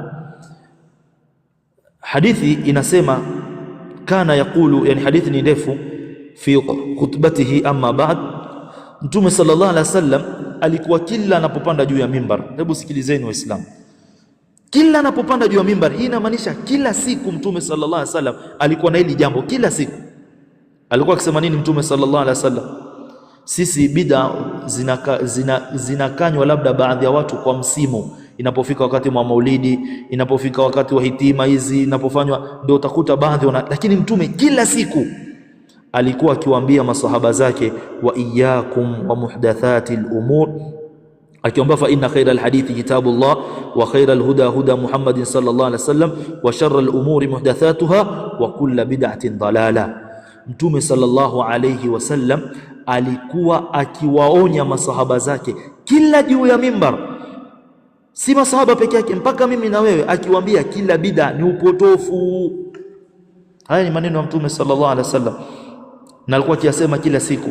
Asema Ibn Rajab al-Hanbali rahimahullahu ta'ala katika hii neno kullu bid'atin dalala, min jawami'il kalami la yakhruju anhu shay'un wa huwa aslun adhimun min usuli dini. Ibn Rajab al-Hanbali si Wahabi, au labda mtu ambie na yeye hajui kusoma, haelewi lugha. Ibn Rajab al-Hanbali kama vile mnavyotuambia leo kwamba mtu kila anayekemea bid'a hajui kusoma. Haya, huyu naye hajui kusoma, Ibn Rajab al-Hanbali. Imamu Shatibi alikwenye Al-I'tisam naye hajui kusoma. Ibn Hajar al-Haythami alipoyazungumza maneno yale hajui kusoma. Utakuta ni njia za kuwafukuza watu kuitafuta haki na kuifata haki, na watu nao wakajengwa na taasub. Allah subhanahu wa ta'ala atuepushe nayo. Anasema min jawami al-kalam, ni katika mkusanyo uliokusanya maneno ambayo la yakhruju anhu, hakutoki lolote ndani hapo. Kila bid'a ni dhalala, wa huwa aslun adhimun, na ni msingi mkubwa min usuli dini, katika misingi ya dini. Qala Ibn Hajar katika Fathul Bari, fa qawluhu sallallahu alayhi wasallam kullu bid'atin dhalala qa'idatun shar'iyyatun kulliyatun bimantuqiha wa mafhumiha. Hii ni kaida ya kisheria ambayo kwamba imefahamika. Kaida hii ya kisheria kulia kwa kutamka kwake, fa kullu bid'atin dhalala, mantuq na mafhumu yake. Asema amma mantuquha fakana yuqalu hukmu kadha bid'a wa kullu bid'atin dhalala fala takunu min ash-shar'i li anna ash-shar'a kulluhu huda. Haya ni maneno ya Ibn Hajar al-Asqalani, naye ni katika madhhab ya Imamu Shafi'i rahimahullah ta'ala, na si Wahabi huyu. Ni toe dalili ya pili kuwa bid'a ni katika upotofu, ni maneno ya Mtume sallallahu alayhi wasallam katika hadithi ya Aisha radhiyallahu ta'ala anha aliyopokea Imamu al-Bukhari wa Muslim, man ahdatha fi amrina hadha ma laysa minhu fahuwa raddun, yoyote atakayezua katika jambo letu hili, yani katika dini yetu hii, jambo ambalo kwamba hatunalo sisi, jambo hilo halipo katika dini yetu hii, basi ili jambo atakuwa ni mwenye kurudishiwa nalo. Imamu Shaukani rahimahullahu ta'ala katika Nailul Awtar anasema hadha alhadith min qawaidi ddini wa min islahihi wa adallihi ala ibtali ma dhahaba ilayhi alfuqaha min taqsimi albid'a. Hii hadithi ni katika misingi ya dini ambayo kwamba ndani yake ni katika kuibatilisha yale ambayo kwamba wamekwenda kugawanya baadhi ya mafukaha katika kuigawanya bid'a, na hiyo ni nukta inayofuata baada ya hapa. Kwa hiyo bid'a ni upotofu. Nitaja hadithi ya mwisho, nimetaja hadithi fi Sahih Muslim, hadithi ya Jabir ibn Abdullah al-Ansari, khutba ya Mtume sallallahu alaihi wasallam, na vile vile nimetaja hadithi aliyoitaja hadithi ya Aisha aliyoitaja Imam al-Bukhari wa Muslim. Niende katika hadithi ya Irbad ibn Sariya radhiyallahu ta'ala anhu. Mtume sallallahu alaihi wasallam aliwatolea khutba masahaba zake, asema wa'adhana Rasulullah sallallahu alaihi wasallam موعظة وجلت منها القلوب وذرفت بها العيون فقلنا يا رسول الله كأنها موعظة مودع فأوصنا يا رسول الله. على كل حال hadithi ni kwamba Mtume sallallahu alaihi wasallam aliwatolea mawaidha ambayo kwamba ni makali, mawaidha ambayo kwamba yanakuwa ni yenye kuumiza nyoyo, mpaka wakataka nasaha masahaba wa Mtume sallallahu alaihi wasallam. Walipohitaji nasaha, Mtume sallallahu alaihi wasallam akawaambia usikum bitaqwallahi was-sam'i wat-ta'a, mimi nawahusieni nyinyi mumwogope Allah subhanahu wa ta'ala na muweni wenye kusikiliza na kutii, wa in ta'ammara alaykum abdun habashiyyun. Alafu akasema wa innahu man ya'ish minkum fasayara ikhtilafan kathira, yoyote ambaye kwamba atakuwa ni mwenye kuishi miongoni mwenu, basi atakwenda kuona ikhtilaf nyingi sana. Angalia maneno ya Mtume sallallahu alaihi wasallam, dalil ala nubuwati. Anasema yule atakayepewa umri miongoni mwenu ataenda kuona mizozo mingi sana. Huyu anasema hii inafaa, huyu anasema hii haifai, huyu anasema nini. Ikhtilaf amezitaja Mtume sallallahu alaihi wasallam, lakini alitupa solution Mtume sallallahu alaihi wasallam juu ya ikhtilaf. Kwa hiyo wewe huwezi kutuletea solution yako, na hapa ni masala muhimu sana, nukta muhimu Waislamu wazingatie hii. Mtu asifanye kana kwamba hii dini ni mgogoro wa ploti. Wajua nyinyi zote Waislamu tuelewane, sote ni Waislamu, yule anaona hii afani sawa, yule hii dini si yako bana, acha kutusumbua shekhi. Hii dini ni ya Allah na Mtume Muhammad sallallahu alaihi wasallam, yeye ndiye alikuwa ni mwenye kuifundisha dini hii. Akatuambia kutatokea ikhtilafu nyingi, pamoja na kwa ikhtilafu zinagawanyika sehemu mbili, kuna ikhtilafun sa'igh na kuna ikhtilafun ghairu sa'igh, au ikhtilafun mu'tabar na kuna ikhtilafun ghairu mu'tabar. Mtume sallallahu alaihi wasallam alifahamu ya kwamba kutapatikana ikhtilafu katika jamii. Je, Mtume sallallahu alaihi wasallam alisema kuwepo vikao mashekhe wa kitu kimoja? Mtume alizungumza maneno haya wakati hawa Waislamu wenyewe ni waongo. Nyinyi Waislamu, inapotokea migogoro yenu nyinyi ya ploti na urithi, hamuzungumzi nyinyi Waislamu na mandugu zenu. Nyinyi Waislamu wangapi leo wameteta na ndugu zao kwa sababu ya urithi, wameteta na ndugu zao kwa sababu ya ploti, kwa sababu ya mali, kwa sababu mambo ya kidunia. Lakini linapokuja suala la ikhtilafu ya dini, Waislamu wanasema wajua sote ni watu wamoja. Hakuna umoja huo. Hatuwezi kaa pamoja na watu wanaoabudu makaburi, hii haiwezekani bana. Hatuwezi kuwa pamoja na watu wenye kukatika viuno msikitini, hatuwezi. Hii ikhtilafu hii ni ngumu. Mtume alitupatia namna ya kutoka kwenye hii ikhtilafu, akatuambia fa alaikum bisunnati wa sunnati alkhulafai ar-rashidin al-mahdiyyin tamassaku biha wa'adhu 'alayha bin nawajid. Haya ni maneno ya Mtume sallallahu alaihi wasallam. Hii ndio solution. Hii unapoona ikhtilafu, solution ni gani? Huyu asema hii halifai, huyu asema hili lafaa. Haya tufanye sisi, hatujasoma. Ilikuwaje wakati wa Mtume? Ilifanywa haikufanywa? Haikufanywa wakati wa Mtume sallallahu alaihi wasallam. Bas mimi sina haja nayo. Masahaba walifahamu hivyo? Hawakufahamu. Mimi sina haja nalo. Fa alaykum bisunnati wa sunnati alkhulafai ar-rashidin al-mahdiyyin tamassaku biha wa'adhu 'alayha bin nawajid. Alafu Mtume sallallahu alaihi wasallam akatuambia, sikilizeni maneno ya mtume wenu enyi vipenzi wa Mtume Muhammad, wa iyyakum wa muhdathati al-umur, ole wenu nyinyi na mambo yenye kuzuliwa sana, haya mambo ya uzushi haya. Fa inna kulla bid'atin dalala wa kulla dalalatin fi an-nar. Haya ni maneno ya Mtume sallallahu alaihi wasallam. Alafu mtu anaje kwambia lakini fulani amesema. Fulani nani? Amama nabii sallallahu alaihi wasallam. Fulani nani? Amama khairu khalqi llahi subhanahu wa ta'ala. Alafu watu wanadai mahaba ya kumpenda Mtume sallallahu alaihi wasallam. Innal muhibba liman yuhibbu muti'u, hakika mwenye kupenda kwa anayempenda ni mwenye kutii. Amenambia kila bid'a ni upotofu ni yeye. Basi Mtume sallallahu alayhi wasallam. Kwa hiyo nukta ya kuwa kila bid'a ni upotofu. Sasa twende katika nukta nyingine, hukumu ya kuigawanya bid'a. Kuna watu ambao kwamba wanagawanya bid'a hasan na bid'a ambayo kwamba ni ghairu hasan. Kama tunavyosikia, hii ni bid'a nzuri na hii ni bid'a mbaya. Naam, kwanza kabisa kabla ya kusema lolote, haijuzu kwa Muislamu kutanguliza kauli ya mtu yoyote kinyume na kauli ya Mtume Muhammad sallallahu alaihi wasallam. Mtume sallallahu alaihi wasallam yeye alikuwa ni Mwarabu, akatuambia hivi Mtume sallallahu alaihi wasallam, hadithi nimewasomea sasa hivi, fa inna kulla bid'atin dhalala, kila bid'a ni upotofu. Ni yeye Mtume sallallahu alaihi wasallam, si mimi wala si Abu Naufal wala si mawahabi waliosema maneno haya. Aliyosema maneno haya ni Mtume sallallahu alaihi wasallam.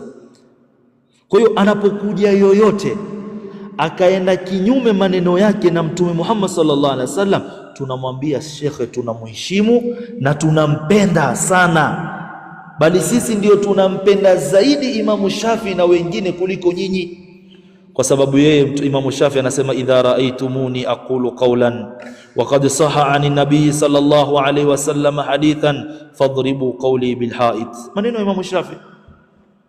Katika riwaya nyingine imekuja fa'lamu anna aqli kadhahab. Maneno ya Imamu Shafi.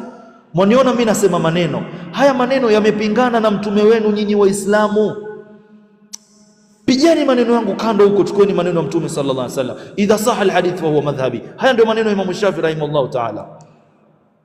Sasa wako kweli ahlul ilm waliogawanya bid'a, lakini hatuwezi kutanguliza kauli ya mtume ya yoyote kinyume na kauli ya Mtume sallallahu alaihi wasallam. Allah anasema nini?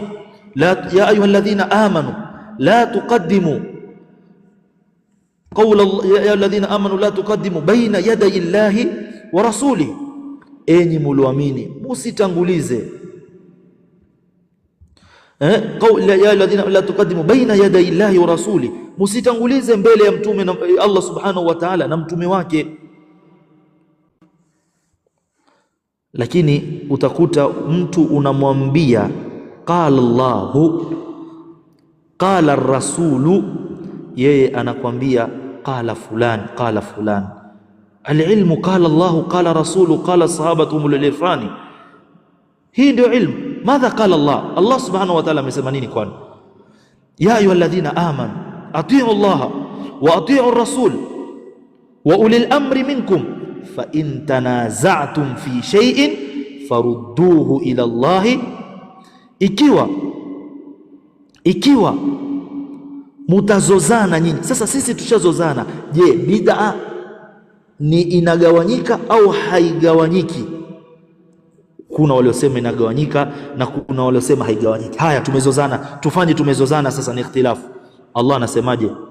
Mtume anasemaje? Fa inna kulla bid'atin dalala. Bas tumetosheka sisi. Angalia Ibn Abbas radhiyallahu ta'ala anhuma aliwahi kuambia watu, Ibn Abbas radhiyallahu ta'ala anhuma, yushiku, inachelea kwenu nyinyi kuteremka laana kutoka mbinguni, yushiku an tanzila alaykum hijaratun minas samaa, inachelea kwenu nyinyi kuteremka mawe kutoka mbinguni. Kwa nini? Aqulu qala Rasulullah sallallahu alaihi wasallam, mimi nawaambieni nyinyi amesema Mtume sallallahu alaihi wasallam.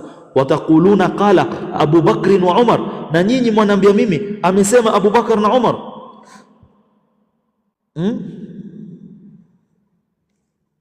Kuna kitendo aliwakataza wale, wakasema lakini Abu Bakar, lakini Umar. Anawaambia na waona nyinyi mkiwaangamia. Mimi nawaambia qala Allah, nawaambia qala Rasul, nyinyi mnaniambia Abu Bakar wa Umar. Sasa ikiwa Abu Bakar na Umar shekhe hawatangulizwi mbele ya mtume, ni nani ambaye kwamba anastahiki kutangulizwa? Kwa hiyo maneno ni ya Mtume sallallahu alaihi wasallam na maneno ni ya ufahamu wa masahaba ridwanullahi ta'ala alaihim. Ni kweli Imamu Shafi'i rahimahullahu ta'ala katika taarifu yake ya bid'a aligawanya bid'a, akasema albid'atu bid'atani, bid'atun mahmuda wa bid'atun madhmuma, fama wafaqa sunna fahuwa mahmuda wa ma khalafa sunna fahuwa madhmuma. Wahtaja Shafi'i biqawli Umara ni'matil bid'atu hadhihi. Imamu Shafi'i aligawanya bid'a kwa kusema kuna bid'a ambayo kwamba ni mahmuda na kuna bid'a ambayo kwamba ni madhmuma. Yoyote ambayo kwamba imewafiki katika sunna, hiyo itakuwa ni bid'a yenye kusifiwa, na iliyo khalifu sunna itakuwa ni bid'a yenye kusemwa vibaya. Ukiyatizama haya maneno ya Imamu Shafi'i rahimahullahu ta'ala, wallahi haja kusudia taksimul bid'a katika sheria, bali ameigawanya bid'a katika lugha na katika sheria kama tulivyotafsiri huko mwanzo, na si maneno yangu. Msikilizeni Ibn Rajab al-Hanbali rahimahullahu ta'ala sema, wa amma ma waqa'a fi kalami salafi min al-istihsani ba'd al-bid'a fa inna ma dhalika fi al-bid'ati al-lughawiyya la ash-shar'iyyah. ومن ذلك قول عمر لما جمع الناس في قيام رمضان على إمام واحد. Anasema Ibn Rajab al-Hanbali, yale ambayo kwamba yamepatikana katika maneno ya salaf as-salih kwa kufanya kuwa kuna bid'a ambayo kwamba ni nzuri, walichokikusudia wao ni bid'a kilugha na sio bid'a kisheria.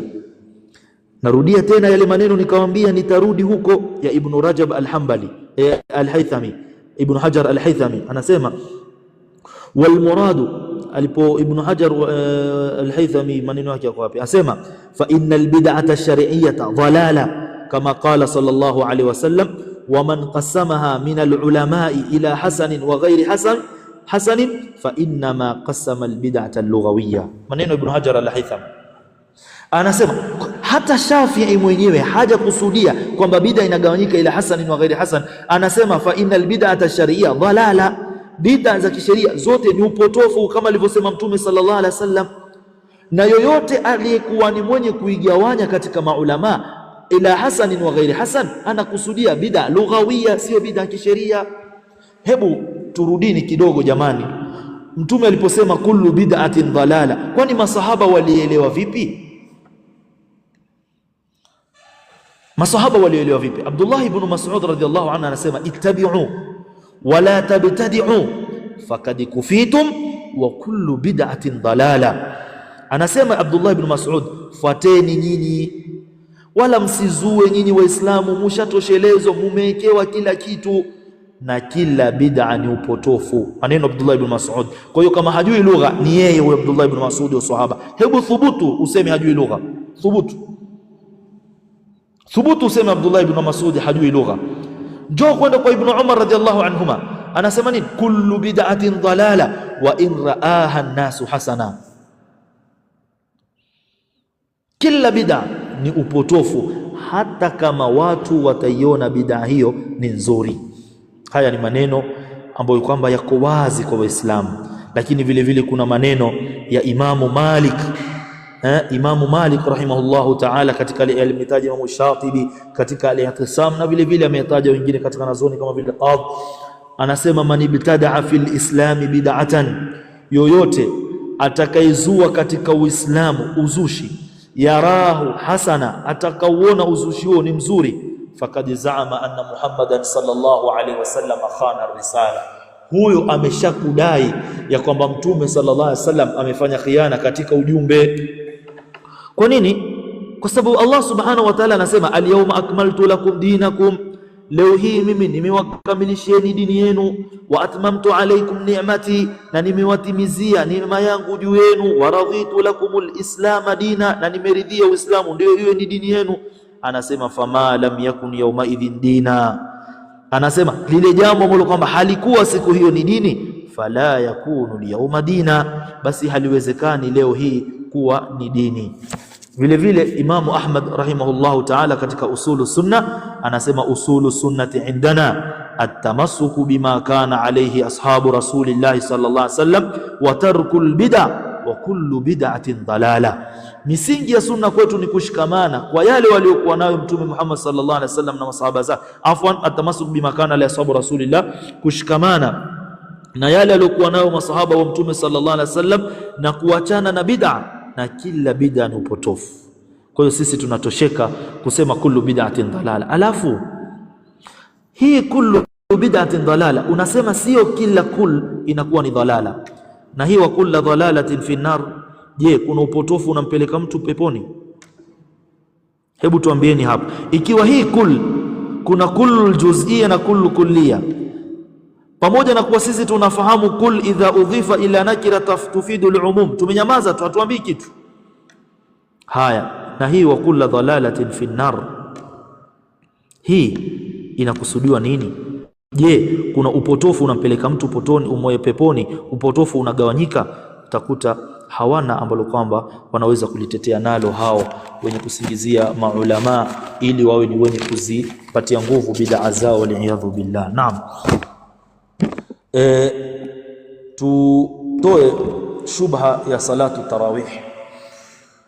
Salatu at-tarawih ambayo kwamba kumepatikana maneno ya as-sahabiyul jalil Umar ibn al-Khattab radhiyallahu ta'ala anhu, alipo wakusanya watu wawe ni wenye kusali sala ya jamaa kwa pamoja ala imami wahidi.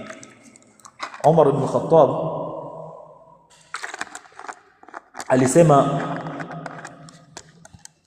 ni'matil bid'atu hadhihi, au fa in kana hadhihi bid'a fa ni'matul bid'ati hiya. Maneno yake radhiallahu anhu ta'ala maarufu. Wakatoka wenye kutoka wakasema, Umar mwenyewe anasema kuna bid'a ambayo kwamba ni nzuri. Jibu la kwanza katika masala haya, kwa nini tunasema hii si bid'a? Kwanza ni kwa sababu Umar ni sahaba, tena kando na kuwa ni sahaba ni mmoja katika khulafa wale wanne ar-rashidun na Mtume sallallahu alaihi wasallam. Kwa hiyo jibu la kwanza kuhusiana na hii, Mtume sallallahu alaihi wasallam anasema kuhusiana na masahaba wake, fa alaikum bi sunnati wa sunnati al-khulafa'i ar-rashidin al-mahdiyyin. Mtume ametuhimiza kushikamana na sunna zake na sunna za makhalifa ambao kwamba ni waongofu. Haya ni maneno ya Mtume sallallahu alaihi wasallam. Lakini hebu tuitizame hii salatu tarawih kwanza ni bid'a. Nichukue kwanza taarifu au maneno ya Ibn Kathir rahimahullahu ta'ala katika tafsiri yake, tafsir Ibn Kathir.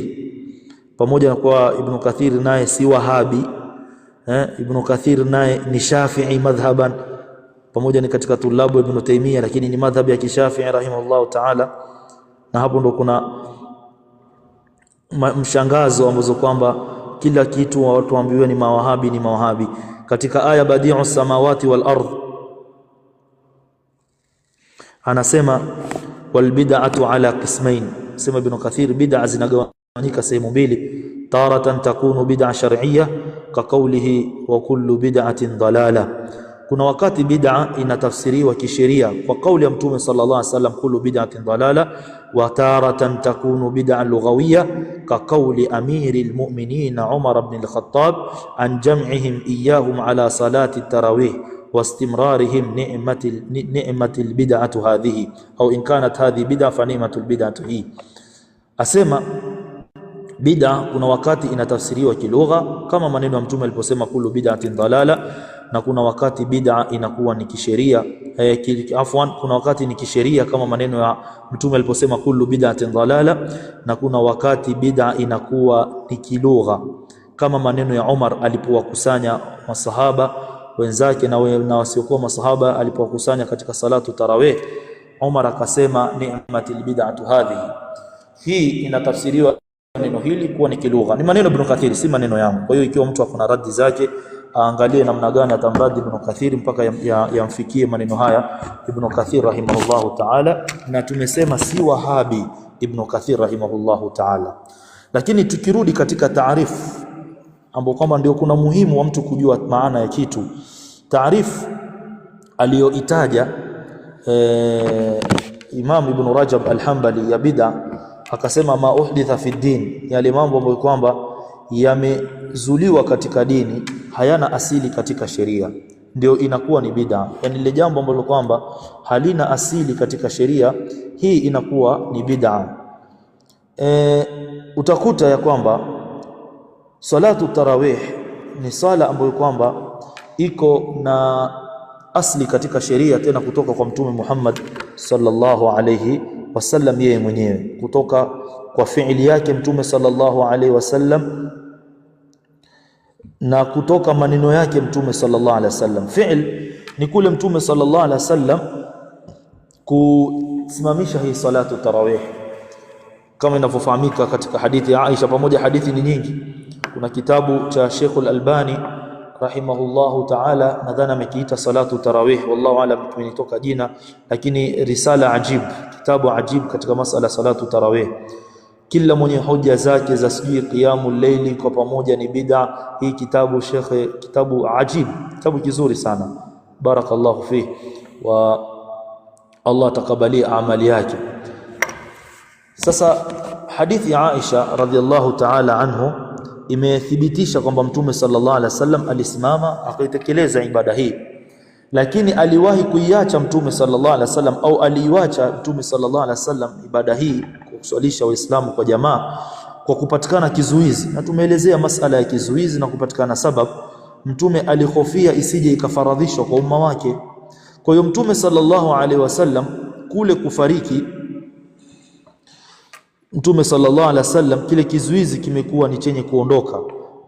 Ikiwa kizuizi kimeondoka, basi ibada ile kutekelezwa haina shida yoyote, kwa sababu ilikuwa na asli katika sheria kwa fiili ya Mtume sallallahu alaihi wasallam. Lakini vile vile kwa maneno ya Mtume sallallahu alaihi wasallam anasema man qama ma'al imam hatta yansarif kutiba lahu qiyamu layla, yoyote atakayesimama pamoja na imam Kisimamo kinachokusudiwa hapa ni qiyamu Ramadhan kwa sababu ya hadith, pamoja na hadith ni tawil, lakini kisimamo nadhani hadithi ya Hudhaifa hii, kisimamo ni kisimamo cha Ramadhan. Atasimama pamoja na imam mpaka amalize, anaandikiwa ni sawa sawa ameswali usiku mzima. Kwa hiyo mtume alisisitiza fadhila, na haikupokewa mtume kuwakataza mtume sallallahu alaihi wasallam. Vile vile akasema man qama ramadhana imanan wa ihtisaban ghufira lahu ma taqaddama min dhanbi, yoyote atakayesimama Ramadhani, kisimamo cha Ramadhani, hali ya kuwa yuko na imani na anatarajia malipo kutoka kwa Allah subhanahu wa ta'ala, atakuwa ni mwenye kusamehewa madhambi yake. Asema Imamu Nawawi, wal muradu bi qiyami Ramadhan salatu tarawih bi ittifaqi ulama. Watu wanajifanya mashafi, Sheikh, Allahu musta'an. Makusudio hapa ni salatu tarawih, tena bi ittifaqi ulama. Ndio maneno aliyoyataja katika al-Majmu' sharh al-Muhadhab rahimahullahu ta'ala anhu wa radhiya anhu. Kwa hiyo salatu tarawih iko na asli kwanza kutoka kwa Mtume sallallahu alaihi wasallam kwa fiili yake. Kwa nini aliacha? Tumeelezea huko masala ya kupatikana mani kinachokizuizi, na kilipatikana kizuizi nayo ni kuhofia Mtume isije kafaradhisha. Alipofariki Mtume kizuizi kimeondoka. Vile vile maneno yake Mtume sallallahu alaihi wasallam kama hadithi tulivyoisoma, na vile vile Umar ni katika khulafau ar-rashidun. Kwa hiyo Umar alichokusudia hapa ni bid'a kilugha wala sio bid'a kisheria. Vile vile ni masala ya taksimu tauhid, ambapo kwamba watu wanasema ya kwamba nyinyi mawahabi mnajifanya ya kwamba ni watu wa sunna, wakati nyinyi wenyewe mko na bid'a, na bid'a yenyewe mnayofanya ni bid'a ya taksimu tauhid. Haya maneno yao ni mazuri sana, wallahi maneno mazuri sana. Kwa nini nasema ni maneno mazuri? Ni kwamba washakubali kwamba wao wanachokifanya ni bid'a. Sasa wanawatafutia wenzao makosa. Wao wamekubali kwamba kile walichokifanya ni uzushi. Sasa ikiwa sisi tufanya uzushi, basi wacha na sisi tuwatafutie na wao kile wanachokifanya ni uzushi. Wakatuletea taksimu at-tauhid ila 3 aqsam. Hii masala ya taksimu at-tauhid hii imekuja katika tatabu kule maulama kupekua dalili za kisheria. Mimi nitatoa mfano, hata sitojibu sana hii masala. Hii ni mada maalum. Hii ni mada maalum. Mtume sallallahu ndani ya Qur'ani sisi tunakubaliana wote mitume waliotajwa ndani ya Qur'ani ni 25. Sote tunakubaliana hivyo. Hakuna anayepinga hilo. Mitume 25 ndio wametajwa katika Qur'an, lakini hakuna aya wala hadithi inayosema mitume ni 25 ndani ya Qur'an. Hakuna aya hiyo. Tumejuaje hao mitume waliotajwa ni 25? Ni kule kupekua zile dalili maulama, wakaangalia hakukutajwa isipokuwa 25. Wakasema basi mitume waliotajwa ni 25. Sote tukubaliana ya kwamba kuna arkanu sala, kuna nguzo za sala. Ukienda madhhabi ya Shafi, ukienda nani, nakwambia kuna arkanu sala, kuna shurutu sala, kuna wajibatu sala. Hakuna aya wala hadithi inayosema hivi. Hakuna aya wala hadithi. Tumejuaje kwamba hii ni nguzo na hii ni sharti na hii ni sunna na hii ni kadha kadha? Ni kule maulama wamefanya tatabu, kupekua hizi dalili, na haya ni jambo waliloruhusiwa na Allah subhanahu wa ta'ala aliposema walau radduhu ila rasuli wa ila ulil amri minhum la'alimahu alladhina yastanbitunahu minhum. La'alimahu alladhina, kwa istinbat wakatoa wanazuoni kupitia Qur'ani na kupitia hadithi kwamba nguzo za sala ni kadha. Maulama wakatoa istinbati kupitia Qur'ani ya kwamba shurutu sala au na hadithi shurutu sala ni kadha, ni hivi. Kwa hiyo hivyo ndio ilivyokuwa. Kama vile katika lugha tunakubaliana kuna fi'lu madhi, kuna fi'lu amri na kuna fi'lu mudhari. Wametoa wapi katika Qur'ani kunasema yankasimul fi'l ila 3 aqsamin? Hakuna aya hiyo wala hakuna hadithi hiyo. Tumejuaje? Ukiangalia kwenye Qur'ani kuna qala, ukiangalia kwenye Qur'ani kuna yaqulu, ukiangalia kwenye Qur'ani kuna qul. Hapa ni fi'lu madhi, fi'lu amri na fi'lu mudhari. Hivyo ndivyo vilivyopatikana. Sasa ukiitizama hii Qur'ani utakuta kwamba ndani ya Qur'ani imeashiria ya kwamba wanadamu wanatakiwa wampwekeshe Allah subhanahu wa ta'ala. Wanampwekesha vipi Allah subhanahu wa ta'ala? Wasiwe ni wenye kuamini mwenye kuumba mwingine kinyume na Allah, mwenye kutoa riziki mwingine kinyume na Allah, mwenye kupelekesha mambo kinyume na Allah. Na hii ndio inaitwa rububia. Wewe hutaki kuita rububia, usiite, lakini utaiamini hii. Mwanadamu anaposema Allah hajaumba, tutamwambia wewe unamshirikisha Allah kwenye uumbaji. Au Allah hajaumba peke yake, kuna msaidizi, tutamwambia Allah unamshirikisha kwenye uumbaji. Kwa hiyo tukubaliana kwamba ameumba ni Allah peke yake, basi tunatakiwa tumpwekeshe, tuamini hakuna mwenye kuturuzuku, mwenye kufanya mambo, mwenye kadha kadha isipokuwa ni yeye Allah subhanahu wa ta'ala. Hii ndio ikaitwa na ulama tauhidu ar-rububiyya. Pili, wewe ushaamini kwamba aliumba ni Allah subhanahu wa ta'ala peke yake, yeye peke yake Allah subhanahu wa ta'ala ndio ameumba, basi watakiwa umwabudu yeye Allah subhanahu wa ta'ala. Sasa mtu anayeamini kwamba ameumba ni Allah na mwenye kufanya mambo yote ulimwenguni ni Allah, lakini aseme mimi si mwabudu Allah, je, anakuwa ni Muislamu? Tukubaliana sote huyu si Muislamu. Kwa nini si Muislamu na ameamini Allah yupo? Na anaamini Allah ndio anateremsha mvua, na anaamini Allah ndio anafanya kadha wa kadha, kwa sababu amekataa yeye kumwabudu Allah. Amesema Allah hastahiki kuabudiwa. Je, anapomwabudu Allah tutasema umempwekesha Allah katika ibada, ndio ikaitwa tauhidul uluhiyya, na maulama wakaipatia jina kama vile walivyoipatia jina ile fi'lu madhi kule, na hii inaitwa tatabu na ni hujja. Hata wanadai kwamba wanasoma usulul fiqh, waende wakaangalie kama ni hujja au si hujja katika sheria. Tatu ni kuamini kwamba Allah yuko na majina na yuko na sifa, na sifa za Allah hazifanani na yoyote yule. Anayeamini hivi amempwekesha Allah katika asma wa sifat. Anayepinga hili hajampwekesha Allah katika asma wa sifat. Allah anasema lam yalid wa lam yulad wa lam yakul lahu kufuwan ahad, lakini niwapatie aya moja iko katika suratu Maryam iliyotaja haya mambo matatu yote.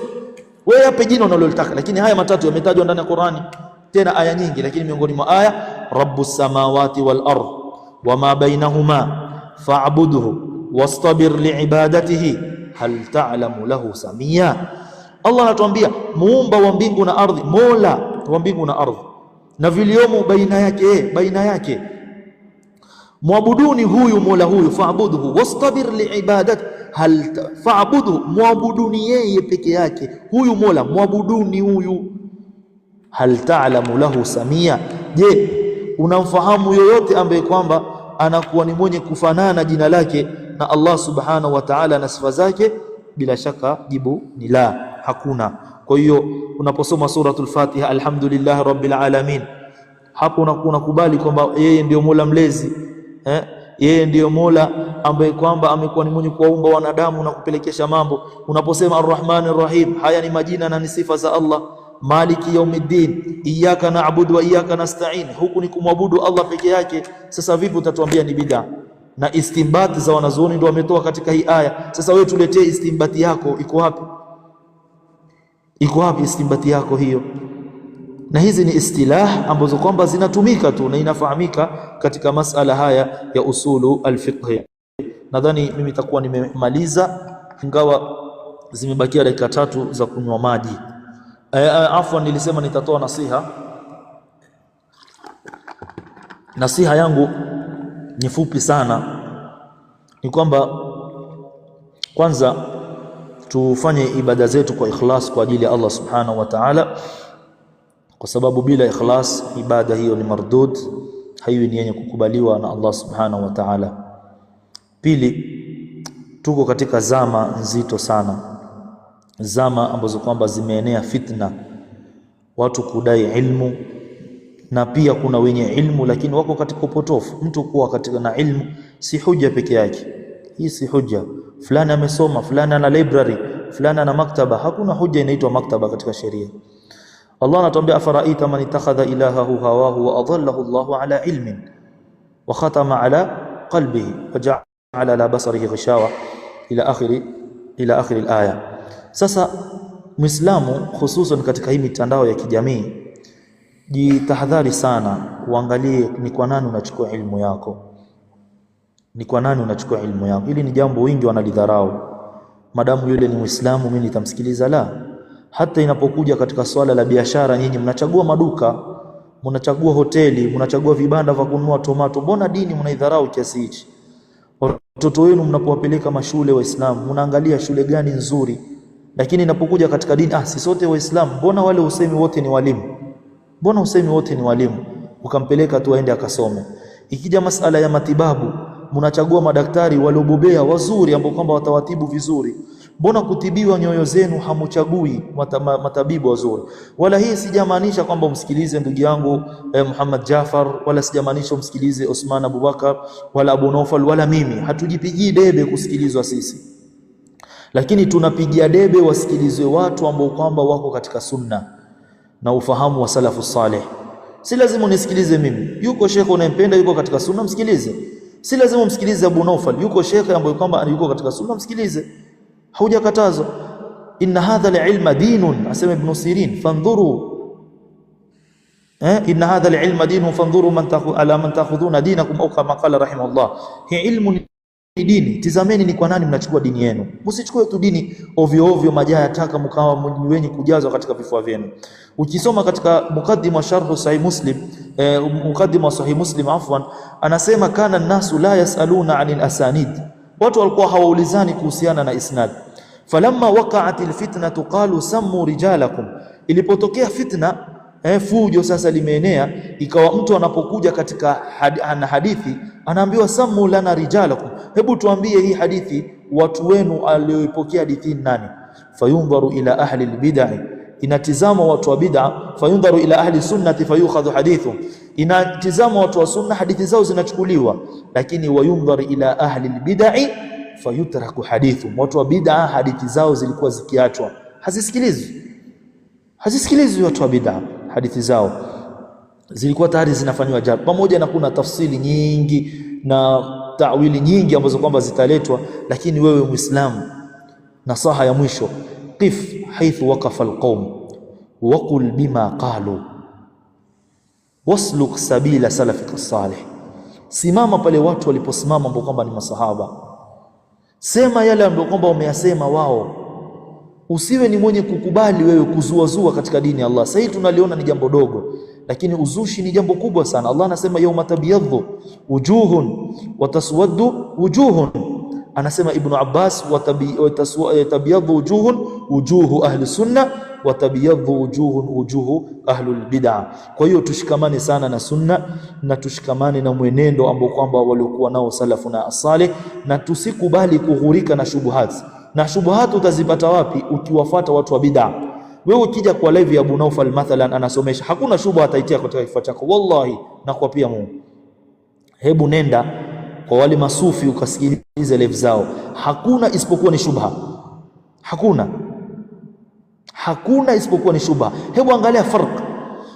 Sisi tumezungumza hapa, wala hatuzungumzi kwa kujifakhiri. Tumezungumza hapa qala Allah qala Rasul, hatuleti shubha yoyote. Lakini hebu nenda kwa wale wengine uangalie dini yako inavyoipeleka matatani. Barakallahu fikum wa jazakumullahu khairan, wallahu a'lam.